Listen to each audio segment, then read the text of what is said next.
We are here to answer one question, a single question. Where is the money? However, this time we look internally at our Untethered talks that we just put on in Toronto a couple of weeks ago. We look at the big themes that we got out of that and where we think this industry might be going based on some of the conversation. That's coming up right now. Show me the money. You ask me, where's the money? Where's the money? I mean, I don't know where the money is. Pay me, pay me, pay me my money down. You wanna make a little easy money tonight? I'm looking for easy money. Episode number 15, Douglas. It's been a little bit of time, but we're still asking the question where the money is, and we have a good excuse, don't we, buddy? Yeah, because it's our money. So it's really important to ask that question. It is. If people who we use services for want to get paid, it's a good question about where is the money in events. But that's not what we're here to talk about, is it? Because there's no money in events right now. We're doing this for fun. We're doing this we're doing this for the betterment of the community. That's for sure. We're trying to create a home for these ideas to live. And I'm moving in with my mom. I'm also moving in with your mom. Nice. But it's funny that you said that Untethered Talks was a few weeks ago, because it was last week, but it feels like 1,000 years. Well, it only took us 8 weeks to plan. You can understand why we thought that it was only 2 weeks ago. Yeah, it was last week. You're right. Just over a week ago when we're recording this. However, you're probably watching this and it's been 2 weeks. So there, it's like tape delayed. Yeah. But it was a great day. 2 days. 27 speakers, 15 hours of content, and I think the best way it was described to me, I've said this 100 times, it was like, the content was like chocolate mousse wrapped up with whipped cream. It was so rich and thick, but not too sweet, and just the right amount. You don't want to do too much, but the content was so rich, so thick, that I was so impressed with every single one of our speakers, every single one of our panelists. It was incredible, and those people that showed up really got a treat to see how this thing was. And I think the feedback that I've received is like, I can't believe more people weren't there watching this. It's a disservice to the industry that you weren't there. Shame on you! Yeah, they like the format, they like the speakers, they like the venue. So that's pretty much everything we were responsible for. It was. And there were some big themes that came out of this show like none other. I knew that if we brought in some of these guys that we would have conflicting themes, we would have brand new thoughts, we would have outliers, we would have mainstream folks, and I think that what ended up happening is exactly that. We had broad strokes, brush strokes around the industry as it stands today, and then it kind of got really deep into data and analysis, and then it kind of got even deeper and crunched that data, and then we got into day 2 was all about predictions. Where is this going? Putting your stamp on the industry. Some of these speakers were just pretty incredible. Yeah, and it's interesting because I think the format really allowed the speakers to kind of participate with each other. They didn't come and say their piece and then exit. There was that chance to carry on a conversation. Yep. So let's start with this, because there was definitely some overriding things that we're starting to write about on the site now, because hey, it's good content. But the idea that there's this move from search to find to something that we were calling, pervasive push, or the HUD. There's the idea of Apple obviously being the dominant force, and other companies' success or failure, and toppling them being based upon reacting versus responding. And there's the idea that mobile is actually over. So we're just going to shut it down right now. This is our last episode. Yeah. So I don't know which one you want to tackle first. I think, obviously, you wrote a really great article this week about RIM. Yeah, I think that let's start with that one. Is that the realization, I think, dawned on a lot of people as we were listening to the speakers talk, that maybe this phase of mobile is over, and the victor right now, the innovator, the one that won this piece, is Apple. And I think that we heard this themed throughout the whole thing. And it's not like we're fanboys. You got to understand is that we get accused of being a fanboy. Say, look, Apple innovated to a point where there's nobody that's going to unseat it. We've waited for, the iPad killer, the iPhone killer, all of these things. And I don't think it's going to happen. I don't think it's going to come. But I do think that there's a next wave of technology, as Worley has said in his great presentation, that all of a sudden there will be a disruptor Apple will not remain the number one company forever, and when they do, it'll be a seismic shift, seismic shift in technology. It'll move us forward. But all the stuff that we're doing right now, the post that I wrote about RIM, which is garnering some great conversation up on Untether, just says, listen, RIM is on a path that will lead to their obliteration because they can't win in this game. It's now time for them to take a step back, change course, and get on a different path so that they could be the vanquer. They could knock Apple out of their number one coveted spot. But they're not going to do it this way. And I think that's the realization we came to, that look, Apple won this. Move on. Innovate. Well, yeah, and it's because this isn't about RIM. I think it's about all companies in relation to Apple, and the idea that their success, their future success, or their current success is really based upon taking a look at the fact that Apple, through releasing great products, was able to own 3 screens, as well as basically audio and video content and apps. So, we're running through that list. Obviously, we were talking about Microsoft and what they're doing in basically putting a halt on everything to build out a future platform that, leverages their strengths in a variety of different industries. Talking about Samsung trying to replicate Apple's success from the hardware product standpoint and maybe reverse engineer that back into an ecosystem.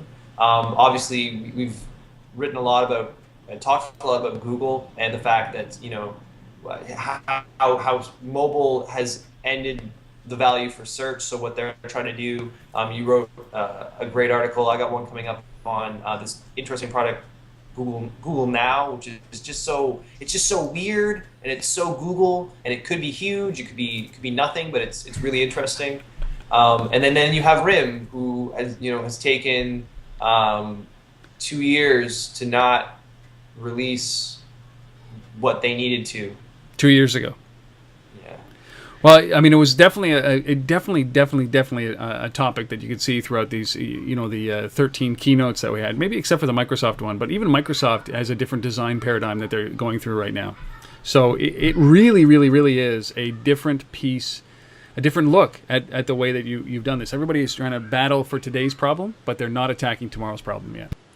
Yeah, even Microsoft was saying, we're talking about looking at the design language of Windows 8, Windows Phone 8. It's like we recognize that there are these connected screens across all these different formats, and it's not about showing you flat data anymore.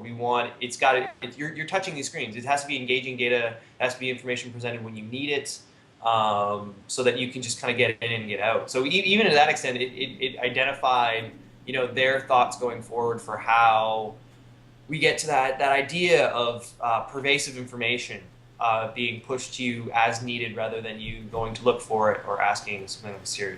And that was the second piece here, right? Was that Worley proclaiming at the end of his presentation, what's the future of mobile? Mobile is dead. It's pervasive computing. It's always on connected devices. It's the Internet of Things. It's machine to machine. It's the themes that we talked about at the conference as well.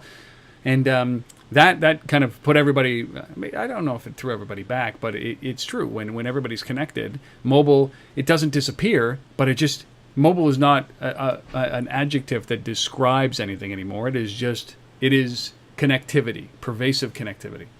Yeah, and it's tough, right? Because there's a lot of, we are a big tent kind of entity, so having a lot of people there who are veterans in the mobile space or the technology space, and then people coming to look to see how they can integrate into their business, being very smart about it, and then being told that what they're there for actually doesn't matter as much as what's coming next. That's a bit of a trip.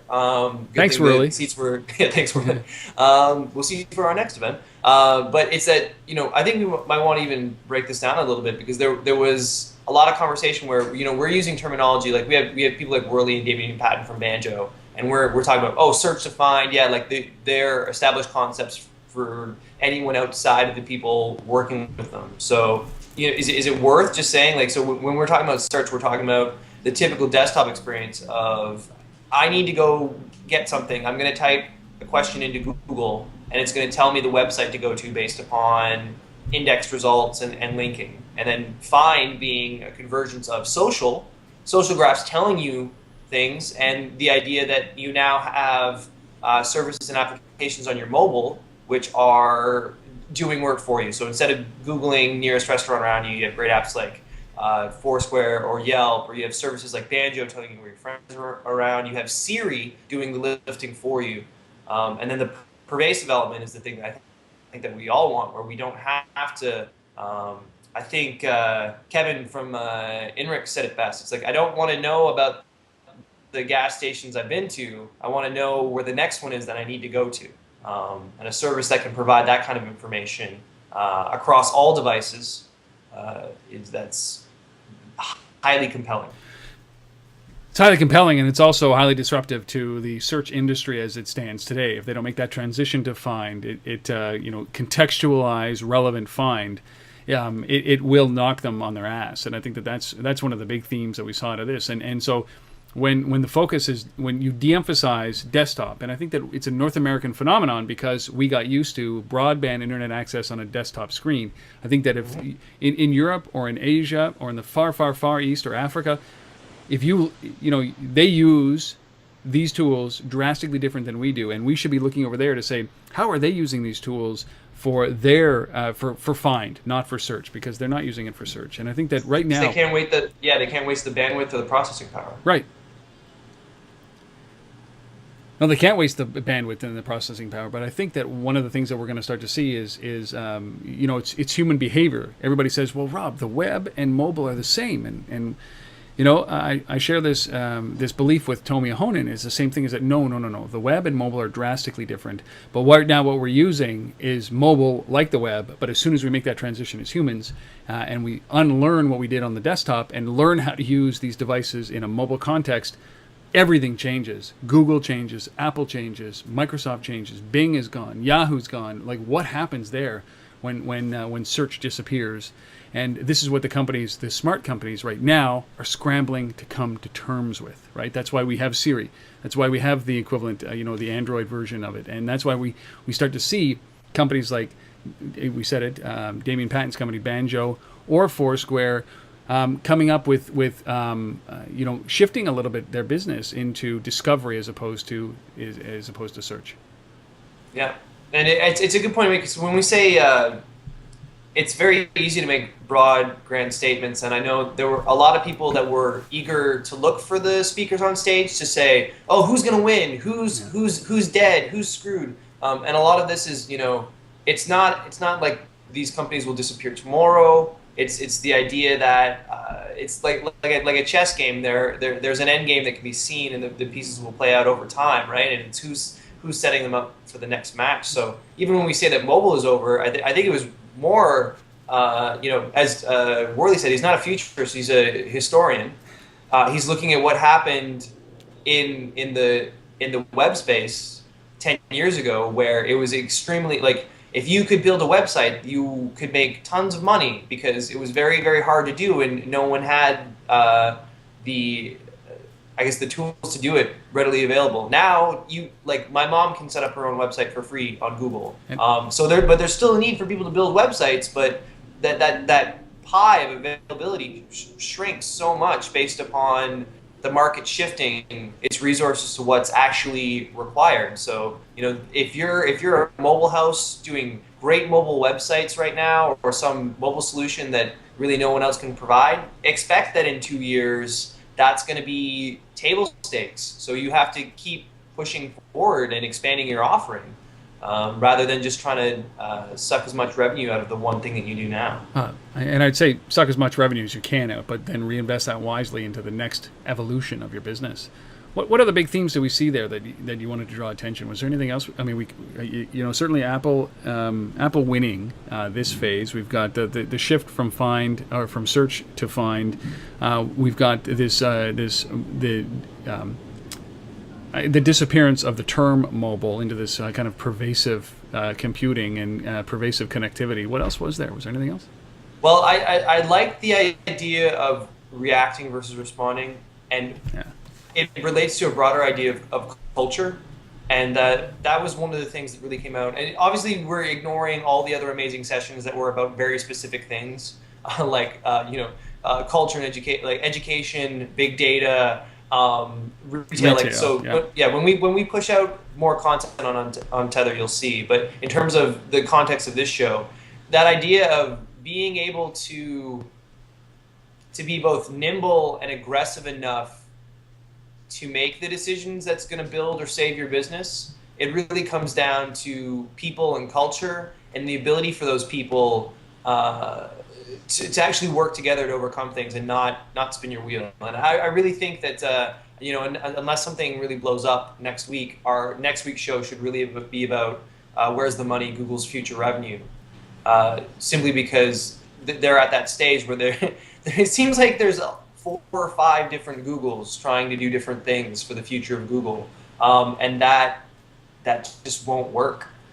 Well, there's a challenge about being nimble and being too nimble. And I use all Google products. The moment they start charging for it, I will not use all Google products. We are a fickle community here, and we accept certain things because they're free, and especially on the mobile side. But I think that once you start to mature, and I'll tell you that Android is maturing as a product, and they're starting to move into this space where it rivals the iPhone. But again, Jelly Bean looks really good. It does. Jelly Bean looks really good. It does, but it's rivaling the iPhone. But this is a company that already has 55% of operating system market. My belief is that, hey, listen, you're there, but don't do the Microsoft thing, which was own the market and then not innovate. You've got to be thinking about beyond these tablets and smartphones. And right now they're focusing really on catching up to the functionality of the iPhone. But I'm looking at what goes beyond that. So you're right. This ability to get to that point has killed companies. And a lot of Web 1.0 companies could never. We thought they were so innovative they could never make the transition to Web 2.0. Now there's talk about this $102 billion valuation of Facebook and Web 2.0 making that transition to Web 3.0 or mobile, and it is a serious impediment to their growth. And this is going to be one of the best kind of 18 months coming up around more disruption, if you can believe it, in this space, just simply because companies can't make that transition. So, and this was all from the conference. These are just themes. This is just day one. We haven't even talked about day 2 it's yet. Like this kind of it's thin. But I got to ask you, I mean, was there one thing that stuck out? While we're running around behind the scenes and we're trying to get speakers in, and we're trying to make sure that we don't screw up our lines when we're on stage, and we've got to come up with our own questions because we moderated some panels and did some Q&A. I sat back on the second day and I watched some of this content, and I still believe that I would pay $600 to go to something like this because it was it was worth that much money. But was there anything that stuck out from your point, that you just said, "Oh my God, that guy, that girl, that topic, that thought changed my perspective"? Well, beyond the idea that there's a very little amount of sleep required for a human being to function socially, and without anyone, looking at them sideways. Without slobbering? There was a few things. So we haven't even talked about the idea, and it kind of relates to the pervasive stuff, but we should save it for something separate in detail. Just the idea, like machine-to-machine communications. When there's so much data available, there are 2 things that are important: big trends and outliers. Right. And being able to filter through that data, I think, was really important. I think that also relates to the need for education to be refixed out of an industrial model. Yep. to both to leverage the technology that we have, but also the culture that we have. And I really think it all relates to kind of learning and what you do with the learning. And it comes back to what Worley said with Chaotic Moon Studios. They're not a research and development house. They do research and execution. Yeah. So they learn something and then they build it. And the only reason that they're the ones building it is because they said, "Hey, let's go build that." Yeah. Because if you're Google spending tons of money on just seeing what works and playing with it, it's an experiment that doesn't lead to action.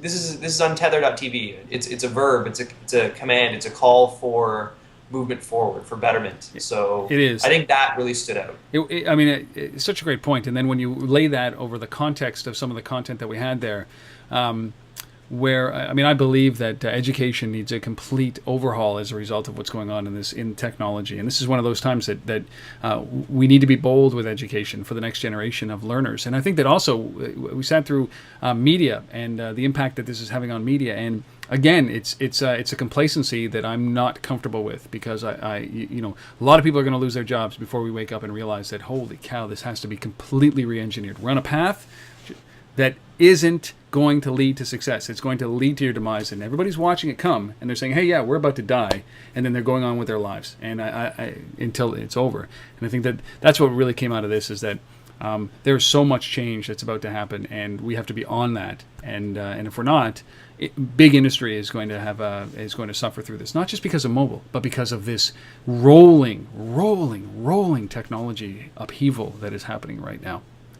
Well, it just means that, something that stands up from the marketing panel. Big industry doesn't mean that you're in one industry anymore. It means you touch all industries with an emphasis on one specific tactical point. That idea that, all the marketing in the world through mobile or whatever, doesn't matter if the sales or the retail channels aren't integrated to take advantage of that. If customer support isn't integrated to handle the blowback from that, if it's not being it's I don't want to use the term social business, but it's true digital business. It's not putting what you do on a website for people to find it. It's digitizing business culture, really. Well, that's what we learned. Mobilizing the crap out of it. That's what we learned, and it was just a small segment. We are going to be pushing content out, small pieces of content out from the conference. I mean, we really want you to be there to learn, to immerse yourself into this, and to talk with the people that are actually out there doing this kind of stuff, which are the outliers that we sat with throughout these 2 days. We're going to be putting more up there, and we'd love your comments on this. And if you were there, please chime in, leave a comment down below about what you guys learned. We've had some great feedback. I mean, incredible feedback from the conference, but we'd love to know, a little bit more about what was your highlight at this thing, or ask us a question. We'd be willing to answer it based on some of the content that we have gone through. But you might never see all of the content online. You just might not. Sorry, you got to be there. You got to be in it to win it. Nice. That's it for our 15th episode of Where's the Money. We did an inward, introspective view on our Untethered Talks takeaways. There's lots of money to be had in these 20 minutes. Trust me, just go back and listen to it again. There are opportunities everywhere in this space. We will see you for our 16th episode next week. Douglas, stay safe. Bye, Mrs. Woodbridge. She loves that, by the way.